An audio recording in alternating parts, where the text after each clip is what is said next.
দেখলাম সামনের চেয়ারের সামনে এলো, এসে সবাই এসে কি করে, চেয়ারের সামনে আসে, বসে পড়ো বসে পড়লো, চেয়ারের সামনে এসে দাঁড়িয়ে আছে। তো আমি বললাম যে আরে ওকে, शिव को बोललाम যে शिव बच्चे को बैठने बोलो। तो बोलते नहीं दादा आप नहीं बोलेंगे तो नहीं बैठेगा। बोला मैं क्यों? बोला अभी आप हेड ऑफ द टेबल है, you are the most senior most in this table. अच्छा प्लीज सिट डाउन। সঙ্গে সঙ্গে চেয়ারটা নামলো, তার আগে দুটো হাত পেছনে করে দাঁড়িয়েছিল চেয়ারের সামনে, চেস্ট স্ট্রেট, চোখে চোখ রেখে, বুক up, chest up, heads up. বললাম সঙ্গে সঙ্গে চেয়ারটাকে টেনে, এবং চেয়ারটাকে টানলো, একটা আওয়াজ হলো না, টানলো, টেনে নিল, হাত গুটিয়ে বসলো। তারপর তার সঙ্গে আমি গল্প শুরু করলাম যে কি তোমার কি শিডিউল কি? বললো 4টের সময় ঘুম থেকে উঠতে হয়, 4টের সময় ঘুম থেকে ওঠা, ব্রাশ করা, বাথরুমে যাওয়া, টাইম হচ্ছে গিয়ে 20-25 মিনিট, আমরা তারপর ফিজিক্যাল ট্রেনিংয়ে চলে যাই গ্রাউন্ডে। বললাম এটা কোথায়, উইন্টার সামার? বলো সব সময়। উইন্টারে 5টায় উঠি, না বলো উইন্টারে হচ্ছে গিয়ে 4:30, আর নর্মাল সময় আমাদের 4 o'clock। ওঠার পর বলো গ্রাউন্ডে যাই, আমরা দৌড়ই, পিটি করি, সমস্ত physical activity. Then we come back, আমরা মেসে আসি, স্নান করি, এসব করে মেসে যাই, ব্রেকফাস্ট করি, আবার ক্লাসে পড়তে যাই, পড়াশোনা করে 2:30-3টের সময় স্কুল ছুটি হয়, আবার আমরা ফিরে আসি, লাঞ্চ করি, চেঞ্জ করে আমাদের আফটার স্কুল ওরা বলে প্রেপ ক্লাসেস মানে হোমওয়ার্ক করা, যে ক্লারিফিকেশন আছে সেগুলোর সঙ্গে টিচারের সঙ্গে বসা, 8টা সাড়ে 8টা অবধি করা, 9টা থেকে 9:30 হচ্ছে গিয়ে সেলফ টাইম, বই পড়তে পারো, ছবি আঁকতে পারো, মিউজিক করতে পারো তোমার নিজের হোস্টেলের রুমে, ওটা 10টার সময় লাইট সুইচ অফ, আর 4টের সময় ওঠা।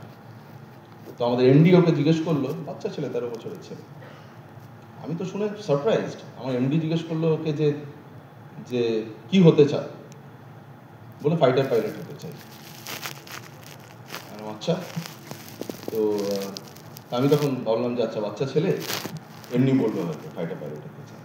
তো সঙ্গে সঙ্গে আরেকজন জিজ্ঞেস করলো কেন ফাইটার পাইলট হতে চায়? তখন বললো যে I want to serve my nation, I want to serve my country. একদম ফার, 13 বছরের ছেলে। আমি বললাম যে আচ্ছা, আরেক স্টেপে গিয়ে জিজ্ঞেস করি ওর প্ল্যান কি। বললাম যে তা তুমি এয়ারফোর্স পাইলট কি করে হতে পারবে? How do you become air force pilot? বললো 10th we need to score this in physics, chemistry, mathematics. Our eyesight has to be with these parameters, মানে চোখের দৃষ্টিশক্তির এই ভাইটালস থাকতে হবে। কেন তার জন্য? বলো তার জন্য এই ধরনের খাওয়া দাওয়া করতে হয় আমাদেরকে, যাতে আইসাইট, চোখের দৃষ্টি যেন ঠিক থাকে। Pilot is very important. Physical ability, endurance. এখন কত কিলোমিটার দৌড়াবো এখন? বলে এখন প্রত্যেকদিন আমরা 5 কিলোমিটার দৌড়াই। এটাই যখন ক্লাস 6 হয়ে যাবে তখন আমরা 10 কিলোমিটার দৌড়াতে শুরু করব। ক্লাস 10 এর পর থেকে will start running 20-25 kilometres a day. So physical ability, mental endurance, এবং তারপর বলে ক্লাস 10 এ স্কোর করতে হবে, ক্লাস 12 এ স্কোর থাকতে হবে, তারপর এনডিএ তে যেতে হবে। এনডিএ তে এতজন প্রত্যেক বছর বসে, তার ভেতরে এই সিলেকশন হয়, এই হচ্ছে পার্সেন্টেজ অফ সিলেকশন। তো আমাদের স্কুলের পার্সেন্টেজ যদি এরকম মোটামুটি আমরা অনেক অ্যাভারেজ রাখতে পারি, এনডিএ তে উইল থ্রু। 13 বছরের ছেলে। আমি জানি না আলটিমেটলি ফাইটার পাইলট হবে নাকি ও নেভিতে যাবে, নাকি ও কোনো প্রাইভেট সেক্টরে যাবে, but one thing is for sure, ও জীবনে যেখানেই যাক, হি হ্যাজ এ ক্ল্যারিটি, ছকছকে পরিষ্কার ওর কাছে জীবনে কি করতে চায়, কিরম ভাবে করতে চায়। 13 বছরে this is what exactly we need in our life. হতে পারে আমার জন্য বা আপনাদের জন্য আমাদের ক্যারিয়ার শুরু হচ্ছে at the age of let's say 18 বা 20, যখন থেকে আমরা স্মার্ট ভ্যালু ক্যারিয়ার হচ্ছে। স্মার্ট ভ্যালু অবজেক্টিভটা কি? It's a simple objective. somebody asked me যে স্মার্ট ভ্যালুর মেন অবজেক্টিভ কি? স্মার্ট ভ্যালুতে to build a business with a goal, আমরা ভারতবর্ষের 1% ইকোনমিক, 1% ফাইন্যান্সিয়াল করিডোরের ভেতর আমরা যাওয়ার চেষ্টা করি। Top 1% financial population. Top 1% financial population মানে মাসে মোটামুটি 3.5-4 লাখ, লেটস সে 4 লাখ টাকা মাসের রোজগার, মানে বছরে মোটামুটি 45 লাখ টাকা থেকে 50 লাখ টাকা রোজগার। That should be our target. তাও যদি কেউ বলে স্মার্ট ভ্যালু ফাইন্যান্সিয়াল টার্গেট কি? স্মার্ট ভ্যালু ফাইন্যান্সিয়াল টার্গেটটা এটা। তাহলে আমার যদি ফাইন্যান্সিয়াল টার্গেট এটা হয় যে আমি ভারতবর্ষের টপ 1% পপুলেশনের ভেতরে যাব, তো আপনি ব্যাপারটা ভেবে দেখুন, ভারতবর্ষের সেই টপ 1% পপুলেশনের ভিতর কারা যাচ্ছে, কোন কোন ভার্টিক্যাল দিয়ে যাচ্ছে। যে লোকটা বিজনেস করেই টাকাটা রোজগার করছে, যে লোকটা লেটসে 50 লাখ টাকা বছরে প্রফিট রোজগার করছে, তার কত টাকা ক্যাপিটাল লাগানো আছে। যদি আমরা রিটার্ন অন ক্যাপিটাল যদি 10% ধরে নিই, রিটার্ন অন ক্যাপিটাল যদি 10% ধরে নিই, তাহলে বছরে 50 লাখ টাকা কামাতে গেলে তার কত টাকা ক্যাপিটাল থাকলে সে রিটার্ন অন ক্যাপিটাল 50 লাখ টাকা পেতে পারে। আইদার তার মানে ক্যাপিটাল দরকার, যদি নিজের মেধা বা বুদ্ধিতে যেতে হয়, এইমস বা আইআইটি বা ইউপিএসসির মতো কম্পিট করে ভারতবর্ষে প্রত্যেক বছর এই top university, top college, top exams crack করা হচ্ছে গিয়ে মোটামুটি সব মিলিয়ে নিটে, আইআইটি, ইউপিএসসি, এনডিএ, ডিফেন্স, যদি যারা দেশ চালাচ্ছে either in the private sector or in the government sector, টেকনোলজিতে হতে পারে, অ্যাডমিনিস্ট্রেশনে হতে পারে, যে কোনো জায়গায়, প্রত্যেক বছর ভারতবর্ষে সব মিলিয়ে 5 থেকে 1010 ছেলে মেয়ে ভারতবর্ষের বিভিন্ন প্রান্ত থেকে তারা মেধার জোরে এই সেগমেন্টে ঢোকে। কতজন কম্পিট করে? প্রায় 1 কোটি। প্রায় 1 কোটি। স্বপ্ন কতজন দেখে? 10 কোটি। ভারতবর্ষের পপুলেশন কত? 150 কোটি। তার মানে আমার বক্তব্যটা খুব পরিষ্কার, আমাকে যদি ওপরে উঠতে হয় from any field of business, study, anything, have to be accurate. আমি যে কপিল দেবের যে কথাটা বলছিলাম, যে কোথায় ডিফারেন্স হলো বলো? অস্ট্রেলিয়া, সাউথ আফ্রিকা, ইংল্যান্ড, এরা কি করলো? এরা টেকনোলজিকে ব্যবহার করতে শুরু করলো ক্রিকেটে। কিরম ভাবে? বললো তারা শুধু নিজেদের প্লেয়ারের ইমপ্রুভমেন্ট নয়, অপোনেন্ট প্লেয়ারের স্কোর শিট, তাদের বোলিং প্যাটার্ন, ব্যাটিং প্যাটার্ন, তাদের ফুড হ্যাবিট, তাদের ফিজিক্যাল হ্যাবিটস, তাদের ওয়ার্কআউট, তাদের শিডিউল, সমস্ত কিছুকে তারা ফলো করতে শুরু করলো, অ্যানালিসিস করতে শুরু করলো। এবং ভারতবর্ষ মোটামুটি হচ্ছে গিয়ে 2000 সাল থেকে, যখন থেকে ভারতবর্ষে টেকনোলজি এসছে, তারা ব্যবহার করেছে। টিমে তো খেলছে 11 জন বাইরে, তার সঙ্গে তার অ্যানালিটিক্সের টিম হচ্ছে গিয়ে ড্রেসিং রুমে আরো হচ্ছে গিয়ে 20 জন বসে সেটাকে অ্যানালিসিস করে যাচ্ছে। So that's how you build your business in any field of business. আমি আপনাদেরকে থ্রু আ প্রেজেন্টেশন 3-4টে স্লাইড দেখাবো রিলেটেড টু স্মার্ট ভ্যালু। আমার পরে একজন হেলথ ট্রেনার আছেন, অঞ্জন আছে, অঞ্জন নিজের ক্লোজিং স্পিচ দেবে। টাইম ইজ লিমিটেড, তো আমরা সবাই একদিনে তো পুরো ফান্ডামেন্টাল শেখানো যাবে না। আমি 2-3টে জিনিস আপনাদের সঙ্গে শেয়ার করতে চাই to build career in smart value. পরের স্লাইডটা যাও। Don't look for motivation, look for a reason. যারা জীবনে ভাবেন যে মোটিভেশন, বাবা মা যদি ভাবে যে ছেলে মেয়েকে পড়তে বসো ভয় দেখিয়ে, লোভ দেখিয়ে, তুমি যদি এইটা করো তাহলে তোমাকে এটা দেব, বা তুমি যদি এখন না পড়তে বসো বাবা চলে আসবে, নাথিং উইল হ্যাপেন। সেটা ভয়ের কারণ হতে পারে বা সেটা কোনো লোভ হতে পারে, কোনো কারণেই হচ্ছে গিয়ে জীবনে কোনোদিন কোনো একটা জিনিস বিল্ড করা যায় না unless you have a reason. আমি আজকে প্রচন্ড উত্তেজিত হয়ে আপনাকে 10টা ছবি দেখালাম, 10টা কথা বললাম, আপনারও মনে হলো দারুণ, এইভাবে তো হতেই পারে। কালকে সেই জিনিসটা হালকা হয়ে যাবে, পরশু সেই জিনিসটা আরো হালকা হয়ে যাবে, তারপরের দিন সেই জিনিসটা কমপ্লিটলি মাথা থেকে বেরিয়ে যাবে। তার কারণ আমার সঙ্গে আপনার এই কনভারসেশনটার কোনো বেস ছিল না। মোটিভেট করে একে অপরকে জীবনে কোনোদিন কাজ করা সম্ভব না। অনেকে বলে আমি তো মোটিভেট করে দিই, কিচ্ছু মোটিভেশনে কিচ্ছু হয় না। আপনি কি ভাবছেন বিরাট কোহলি প্রচন্ড মোটিভেটেড হয়ে খেলে বলে ভালো ক্রিকেট খেলতে পারে? No no no no. He has a very strong reason to stay in the crease. You need a reason. আপনি বিজনেসে আমি কি করতে এসেছি, আমি কত টাকা রোজগার করতে এসেছি, টাকা রোজগারের দরকার কি আমার? And this কোথা থেকে শুরু হয়? We all start from a someday goal. আমরা জীবনে, আমি সবসময় বলি ট্রেনিং এ, আজকে বোধহয় একটা কোনো ভিডিও দেখাচ্ছিল, আমি তখন ঢুকছিলাম, দেখিনি ভালো করে, যে বিভিন্ন ফরেন ট্যুর এটসেট্রা। জীবনটা কোথা থেকে শুরু হয়? জীবন শুরু হয় একটা সামডে ড্রিম দিয়ে, someday goal. We all have that. আমাদের সবার মনের ভেতর না, সেটা জানি না, ছোটবেলা থেকে থাকে। আমি একটা এক্সাম্পল দিই। আমি ছোটবেলায়, আমার মনে আছে, আমার তখন আমাদের ফ্যামিলি, মানে আমি তখন ক্লাস 3-4 পড়ি, আমার বড় পিসি ওরা প্রথম যখন ইউএসএ গিয়েছিল আর কি, মানে ওরা ওখানে থাকতো আর কি, পিসমশাই ডাক্তার, এবং 1968-69-এ। তো অবভিয়াসলি আমি 80s কথা বলছি, হ্যাঁ, আমি যখন 80s, early 90s, late 80s, তো ওরা দেশে আসতো বছর একবার করে। আমার কাছে একটা ভিউ মাস্টার ছিল, জানেন তো।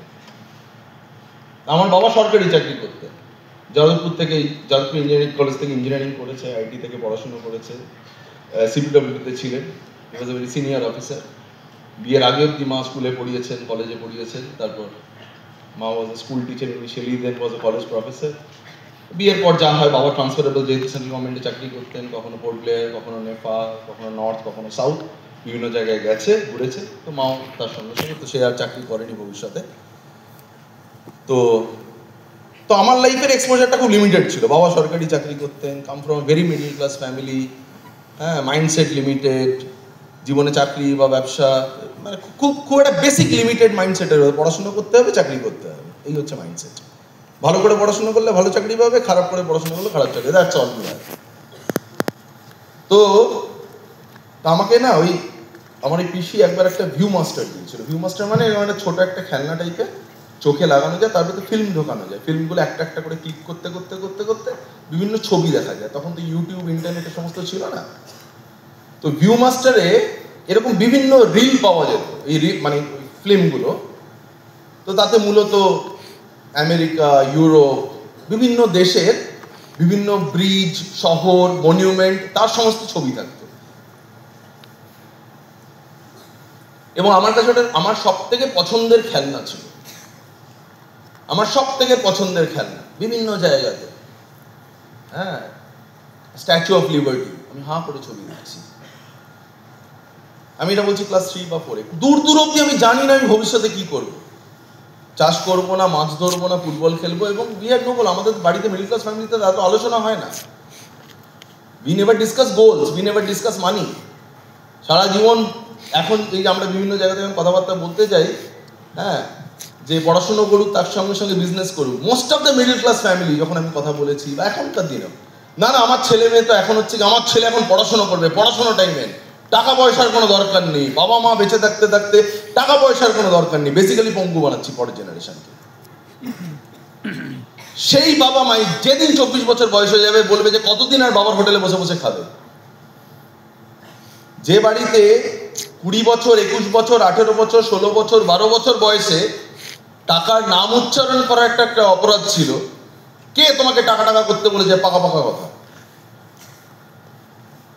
সেই বাড়িতেই একমাত্র রিয়েলিটি উইল বিকাম মানি, যখন বাবা মা কর্মক্ষম থাকবেন না, পরিবারের রোজগার যখন থাকবেন না। আমরা তো ব্যবসায়িক পরিবার থেকে আসি না যে বাবার বয়স হয়ে গেলে ছেলে দোকানে গিয়ে বসে পড়লো। মূলত আমরা বাঙালি যারা, বা মিডল ক্লাস, ভারতবর্ষের যে মিডল ক্লাস এবং লোয়ার মিডল ক্লাস, তারা চাকরি করে, চাকরিজীবী, ছোট কাজ করে বা চাকরি করে। এবং সেই মাইন্ডসেট জেনারেশন আফটার জেনারেশন।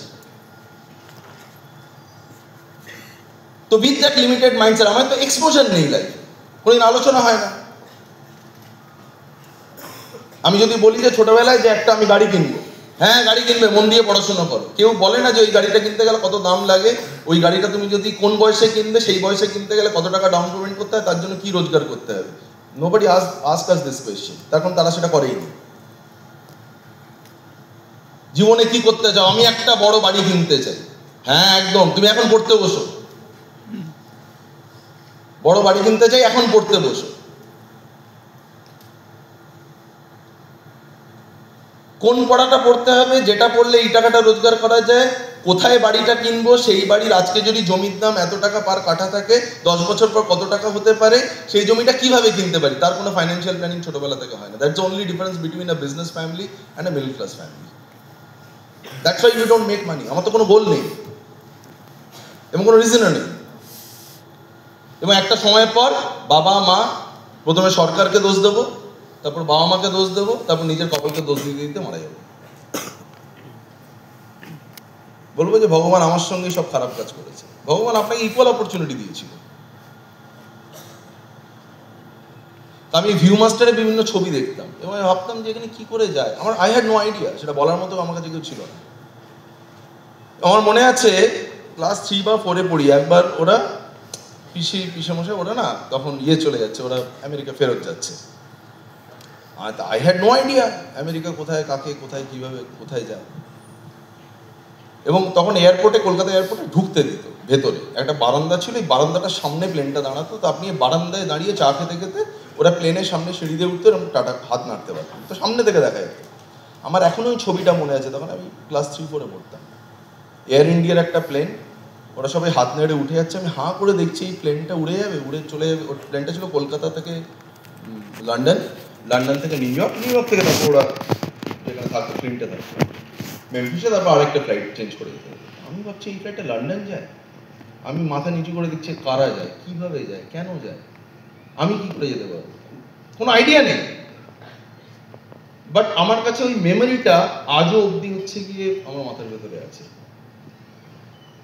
আমরা বলি না সামডে গোল, কেউ যদি জিজ্ঞেস করে একটা ছোট বাচ্চাকে আপনি কি করবেন, আমি না একদিন প্লেনে চড়ে লন্ডন যাবো, কি করে যাবো কোনো আইডিয়া নেই। এবং that has an emotional thing in my life. প্রত্যেকের জীবনে কিছু না কিছু একটা ইমোশনাল পয়েন্ট, যেরকম 100 emotional stories I can tell you, আজকে তো সময় নেই। 100টা ইমোশনাল স্টোরি, আমার গাড়ি কেনার গল্প, গাড়ি ছিল না বলে, পরিবারের অন্য লোকের গাড়ি ছিল বলে খাও, একটা জায়গায় যাওয়ার কথা ছিল, আমার মা যেতে পারলো না যেহেতু তার নিজের গাড়ি নেই, she had to be compromised, অন্য লোক যেতে পারলো, তো ওটা আমার কাছে একটা ইমোশনাল পয়েন্ট ছিল। আমার জীবনের প্রথম গাড়িটা ছিল মারুতি জেন, 3.5 লাখ টাকার গাড়ি। প্রত্যেকটা ঘটনার পেছনে একটা ইমোশন থাকে, so you need a reason লাইফে করার জন্য। যে ছেলেটি বা মেয়েটি অষ্টমীর দিন বসে বসে সন্ধ্যেবেলা যখন সবাই ফুচকা খাচ্ছে, ফিশ ফ্রাই খাচ্ছে, সে তখন বাড়িতে বসে পড়াশোনা করছে, কেন করছে? কেন করছে তার একটা রিজন আছে, তাকে কেউ ধাক্কা দিয়ে করাচ্ছে না, ধাক্কা দিয়ে করানো সম্ভব নয়, ধাক্কা দিয়ে ক্লাসে টপ করানো সম্ভব নয়, ধাক্কা দিয়ে মেডিকেল কলেজে টপার করা সম্ভব নয়, টেক ইট ফ্রম মি। ধাক্কা দিয়ে স্মার্ট ভ্যালু করানো সম্ভব নয়, পৃথিবীতে কোনো কাজটা ধাক্কা দিয়ে করানো সম্ভব নয়। ধাক্কা দিয়ে বিরাট কোহলি হতে পারে না। আই ডোন্ট বিলিভ যে সচিন তেন্ডুলকারের মা ওকে খুব বলতো তোমাকে একদিন ক্রিকেটার হতে হবে, নেভার। আমি জানি না আপনারা কেউ পড়েছেন কিনা playing it in my way, Sachin তেন্ডুলকারের যে বায়োগ্রাফি, বড়িয়া মজুমদার ন্যারেট করেছেন গল্পটাকে। যেদিন লঞ্চ হয়েছিল বইটা আমি সেদিন কিনেছিলাম। স্কুল চেঞ্জ করেছিল, বাবা মার আপত্তি ছিল, কিন্তু সচিনের যে দাদা, বড় দাদা, ও তখন বলেছিল না ঠিক আছে খেলতে চাই খেলুক না, খেলাটাকে ভালো করে খেলুক না, বলেছে ঠিক আছে তুই যখন বলছিস বল। ওর বাবা মা তো মিডল ক্লাস, ওর কোনো ইচ্ছে ছিল না। ভালো স্কুল ছেড়ে অপেক্ষাকৃত একটা খারাপ স্কুলে, যেখানে হচ্ছে কি রামাকান্ত আর্চারেকার ট্রেনিং করাতেন শিবাজি পার্কে। যখন যদি আপনারা বম্বে যাওয়ার সুযোগ পান, আমি যখনই যাই বম্বে, আমি শিবাজি পার্কের সামনে আমি 1 ঘন্টা দাঁড়িয়ে থাকি, আমার ছেলেকে, এখন ছেলে আছে, ছেলেকে গল্প শোনাই।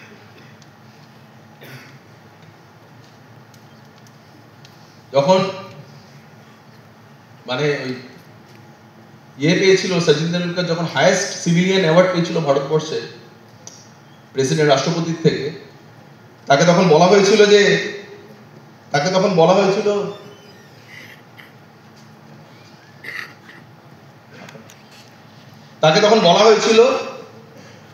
যে এই অ্যাওয়ার্ডটা নিয়ে তুমি কি বলবে। তখন বলেছে এটা আমি রমাকান্ত আর্চারেকারকে, আমার কোচকে উৎসর্গ করতে চাই। রমাকান্ত আর্চারেকার তখন অলরেডি হুইল চেয়ার, কথা বলার মতো অবস্থা নেই।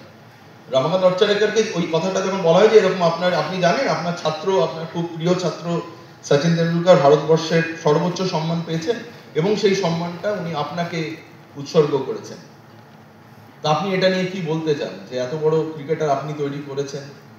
তখন বলছে যে এটা একদম বাজে কথা, বলে সচিন তেন্ডুলকারকে আমি তৈরি করিনি, আমি তো হাজার হাজার ছেলেকে ক্রিকেট শিখিয়েছি, কিন্তু পৃথিবী আমাকে জেনেছে সচিনের জন্য। সো আমি সচিনকে বানাইনি, সচিন আমাকে আইডেন্টিফাই করেছে। রাত্রিরে সব স্টুডেন্টরা চলে গেলেও আমাকে বাধ্য করতে হচ্ছে ফ্লাড লাইট জ্বালিয়ে রাত্রিবেলা ট্রেনিং করাতে, এত ভালো খেলতে। আমি কোনোদিন ওকে জোর করে রাত্রিরে ক্রিকেট খেলাইনি, আমি ওকে ধাক্কা দিয়ে বাড়ি পাঠিয়েছি, আজকের জন্য এতটুকুই থাকবে। মাইকেল ফেলপস, নাম শুনেছেন মাইকেল ফেলপসের? কে Michael Phelps? He has a world record swimmer, শুধু সুইমার নয়, he has a world record এখনো পর্যন্ত কোনো ইন্ডিভিজুয়াল আজ পর্যন্ত অলিম্পিকে এতগুলো মেডেল পায়নি। He is Michael Phelps. Gold তো ছেড়েই দিন, কতগুলো গোল্ড পেয়েছে, কতগুলো গোল্ড পেয়েছে, গোল্ড না, টোটাল মেডেল একটা ইন্ডিভিজুয়াল, একটা ব্যক্তি কোনো একটা স্পোর্টস থেকে আজ পর্যন্ত পৃথিবীতে অত মেডেল পায়নি, মাইকেল ফেলপস। ওকে জিজ্ঞেস করা হয় তুমি কি করে এত মেডেল পাও, what is the secret behind it? বলে আমি জীবনে ফার্স্ট হতে চাই। বলে কেন ফার্স্ট হতে চাও তুমি, কিভাবে ফার্স্ট হতে চাও? যখন দেখবেন ওখানে যে ফার্স্ট আর সেকেন্ডের তফাৎটা থাকে মিলি সেকেন্ডে, ন্যানো সেকেন্ডে, মানে 1 সেকেন্ডেরও তফাৎ হয়। 1 সেকেন্ডকে 100 ভাগ করলে তার 1 ভাগ, 1 সেকেন্ডকে 10,000 ভাগ করে তার 1 ভাগে ফার্স্ট আর সেকেন্ডের তফাৎ থাকে, যেটা খালি চোখে ধরা পড়ে না, ওই সুপার ফাস্ট সুপারসনিক ক্যামেরাতে ধরা পড়ে। জানি আমরা সবাই। বলে যে ওই যে তফাৎটা, ওই মাইক্রো সেকেন্ড, মিলি সেকেন্ড বা ন্যানো সেকেন্ডের যে তফাৎ, মানে 1 সেকেন্ডের 10,000 ভাগের 1 ভাগের তফাৎ সেকেন্ডের সঙ্গে ফার্স্টে। বলে তো তফাৎ হচ্ছে আমি জীবনে যবে থেকে সুইমিং করা শুরু করেছি, জীবনে একদিনও আমি কোনোদিন রেস্ট নিইনি, আমার কোনো রোববার নেই। বৃষ্টি হলে প্র্যাকটিস করেছি, জ্বর হলেও প্র্যাকটিস করেছি, ক্রিসমাস হলেও প্র্যাকটিস করেছি। যদি আমি যে পুলে প্র্যাকটিস করি সেইখানে যদি জল বরফ হয়ে গেছে, হিটেড পুলে প্র্যাকটিস করেছি, অন্য শহরে গিয়ে প্র্যাকটিস করেছি, জীবনে একদিন প্র্যাকটিস থেকে ইয়ে করেনি। জীবনে কেউ তাকে ধাক্কা দেয় না। বলে আমি জীবনে ফার্স্ট হতে চাই। বলে আমি জীবনে সেকেন্ড হতে চাই না, আমি জীবনে ফার্স্ট হতে চাই। এটা কোনোদিন ধাক্কা দিয়ে হতে পারে না। You need a reason. আর রিজন কোথা থেকে শুরু হয়? শুরু থেকে। আমরা যখন আছি, আজকে তো ক্ল্যারিটি নেই, আমরা যখন প্রথম স্মার্ট হতে ক্ল্যারিটি নেই, সামডে গোল, সামডে একদিন আমি জীবনে ওটা হবে। দেন সেটাকে ব্রেক করতে হয় 5 ইয়ার্স করে। আগামী 5 বছরে কোথায় হতে চাই। সামডে কিন্তু কোনো ডেফিনেশন হয় না। আমি একদিন গাড়ি কিনবো, তার কোনো ডেফিনেশন হয় না। আমি আগামী 5 বছরে একটা গাড়ি কিনবো যার রং এইটা, যার জন্য এত টাকা লাগে, ইজ গোল। তার মানে ডেফিনেশন আছে। আপনার স্বপ্নের যেদিন ডেফিনেশন পাবে সেটা হচ্ছে গোল। তার আগেও কি ওটা একটা জাস্ট একটা স্বপ্ন, একটা কথা। ডেফিনেশন মানে সেটাকে অ্যাচিভ করার একটা কারণ থাকবে। আমি যেদিন প্রথম গাড়ি কিনেছিলাম, আমার বাবা গাড়িতে উঠে হি ক্রাইড, আমি বললাম যে বসো। বলো কার গাড়ি? তোমার গাড়ি। আমার গাড়ি? হ্যাঁ তোমার গাড়ি, এবার থেকে তুমি এই গাড়িতে। He cried, I bought my car for that.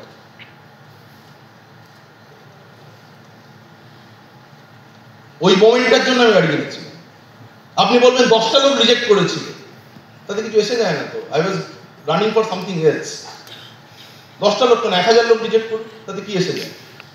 Sachin Tendulkar জীবনের প্রথম দিন খেলতে গিয়ে নাক ফেটে গ্যালারিতে চলে গেছিল এবং লিখেছে বইতে, আমার জীবনের সব সাফল্যের পেছনে কারণ হচ্ছে ওইটা। ওই নাক ফাটার পর সেদিন চুজ করতে পারতাম আমি গ্যালারি থেকে আর কোনোদিন ভয় বেরোবো না ইমরান খানকে ফেস করার জন্য, ইয়া তো আমি আবার বেরোবো। একটা নাকি তো আছে, ফেটে গেছে, আবার কবার ফাটাবি? প্রচন্ড ভয় লাগছিল যখন আবার সেকেন্ডবার মাঠে যাচ্ছিলাম। একটা বল খেললাম, ভয় লাগলো, আরেকটা বল খেললাম, একটু ভয় কমলো, আরেকটা বল খেললাম, আরেকটু ভয় কমলো। যখন আমি 5 ওভার খেলে ফেললাম, আমার আর তখন ভয় লাগলো না। 6.5 ফুটের লোকটা বল করছে আমাকে, ইমরান খান, আমি একটা 5 ফুট 2-3 ইঞ্চি দূর, আমার তখন মনে হচ্ছে আমি পাহাড়। কিন্তু এটা রিজন। এটাকে ব্রেক করতে করতে 5 ইয়ার্স, 1 ইয়ার্স, 1 মাসে কি করব, 1 উইকে কি করব, 1 দিনে কি করব, না। দ্য মোস্ট ডিফিকাল্ট পার্ট, পৃথিবীর কঠিনতম কাজ হচ্ছে কি এক্ষুনি কি করব। এই হলে যে 1000 জন মানুষ বসে আছেন, 1000 জনকে জিজ্ঞেস করা হোক কতজন আগামী 5 বছরের ভেতরে বিদেশ ঘুরতে যেতে চান? Everybody will raise hand. কতজন আগামী 3 বছরের ভেতর গাড়ি কিনতে চান? Everybody will raise hand. কতজন আজকে বিকেলের ভেতর 10 জনকে প্রেজেন্টেশন শোনাতে চান? Nobody will raise hand. কারণ কাজটা ওটাই করতে হবে, এক্ষুনি করতে হবে। ভবিষ্যতে কি করব, উই অল আর গুড।